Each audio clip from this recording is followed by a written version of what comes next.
Hey guys, what is up? Mitch here, doing another World of Tanks console gameplay commentary. Here we're on Lakeville Standard Battle. We are in the Leopard 1, so it's obviously going to be a Tier 10 match.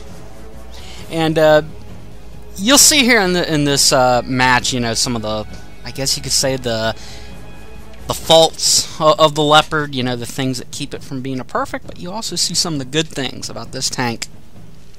But one of the things nobody talks about with this machine is that it's... when shit goes wrong in this tank, you are, for the most part, a supporting tank. You are I don't even know if you'd say you're a second-line tank, but, you know, you go back and forth between being a straight sniper and scout to being a supporting tank for the most part. Alright, man, we've got enemies in the area. Now, to start the match off, I decide, rather than go in town like I would with most Tier 10 medium tanks, the Leopard 1 doesn't have the armor for that kind of thing, so I'm going to use the speed and mobility of this tank to get me into a nice position here. And it's risky at the start, but it can pay off a lot. It can help your team out. So I get right up here to this rock. I don't want to go too far forward, because then I open myself up to people in the middle that are shooting at me. Hit this E50M, we spot him as he comes across middle. And you see this position being used a lot by a lot of Tier 10 mediums. And Tier 9 mediums. Really, medium tanks in general will use this position. We see a Jaegeru and a T-30. I goofed my shot there. I could have aimed that a lot better at that T-30. Leopard 1 snuck past, but we spotted him. Hit the T-30 anyways, and our team is going to finish off the enemy T-30. So we just knocked out a valuable tank. That 155 is now out of the fight. So I'm waiting to see if there's anyone else. At this point, I'm trying to decide if I want to leave. We spot an E100, and I go ahead and I sneak a shot into him. We got him. And this is the advantage here, you know, of being in this kind of position when you're in one of those kind of Tier 10 medium tanks, where you like a Batchat or the Leopard 1, for example, you basically can lie in wait and get your 1 or 2 shots in people, and you wear them down for your team. And you might sit there and say, well, what kind of purpose does this tank serve, you know, to your team? When this is, you know, at Tier 10, it's all about the armor and the guns usually, and that's a fair assessment. However, it is pretty useful having a Tier 10 medium tank quality gun that can sneak up to the front lines and get, you know, sneaky shots into the flanks of enemy tanks. And basically wear them down for your guys that are up front fighting. You know, I mean, I like to think, you know, that shot I put into that E100 might help one of our heavy tanks, you know, who may not be that good. So I'm noticing the problem in the town. At this point, I decide, alright, I'm going to go ahead and take off running. And I'm making it back. I'm going to go to town here. I see we have an IS-7 and an M103 going back to town. Our medium tank acts like he doesn't want nothing to do with that. And I'm going to go ahead and support these 2 heavies and these 3 tank destroyers that are in town. Try to help them out as best as I can. No armor and all that. But hey, we shall see how it goes. And you can see some of the great speed and maneuverability here on the Leopard 1. We're hitting roughly 60 kph here. Spot an enemy 215B. I was scoping him out earlier, hoping I can get a nice shot on him, but he was wise enough to back up. Focus on this location. Just taking a look at him here, hoping I could sneak a shot in him. Wasn't happening. So I'm going to end up turning left here, and I'm going to go up by the church. We just lost one of our TDs.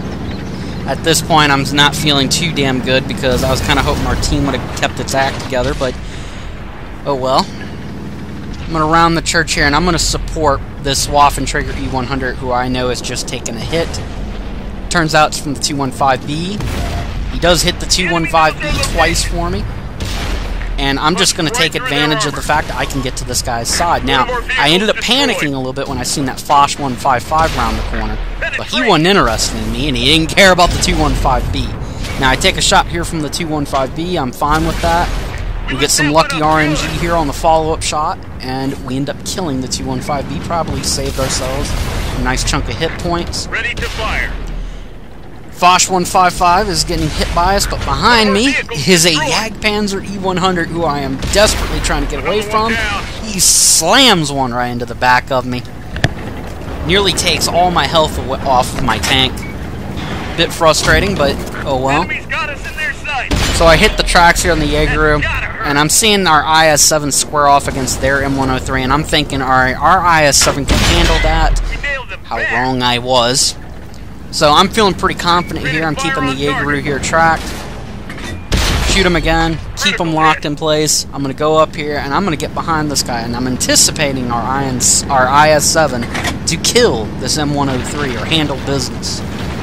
Once again, how wrong I was.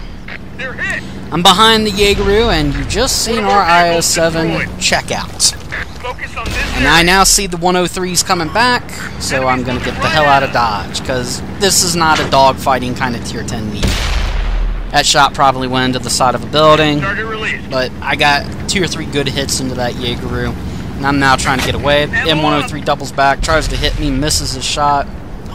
We're going to zigzag a little bit, break left, break right, doing a little of everything, just trying to mess with him. And he's going to fire one more time, misses me, fires right over the shoulder of the Leopard here. And I'm basically trying to get the hell away. I am desperately running away at this point. And this, like I said, it's not a dogfighting Tier 10 medium. And really, even if I had been in something like a T-62A or an Object 140, I don't think I would have stood my ground against an M103 and a Jagdpanzer 100. That's just too tough of a fight, even for those tanks. Get spotted one more time, break around the corner, miss another shot. Lord knows where that came from, but we're now using this rock here as cover. Now our Waffenträger E100, he's basically telling us, hey, I'm going to support you, I'm going to back you up, do what I can for you. M103 here is coming across middle. I get a little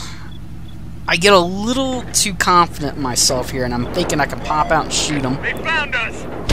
I hit him, but I bounce. He hits me.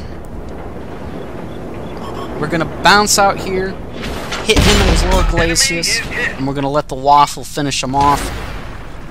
And I'm about to make a crucial mistake here, and you're going to see me get killed.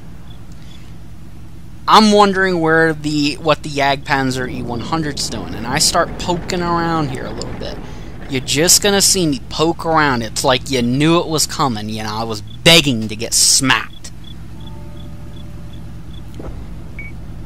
So I'm looking around here. I'm just surveying the situation, seeing what's going on. I see we got a fight in the middle with our tank destroyer and a medium tank.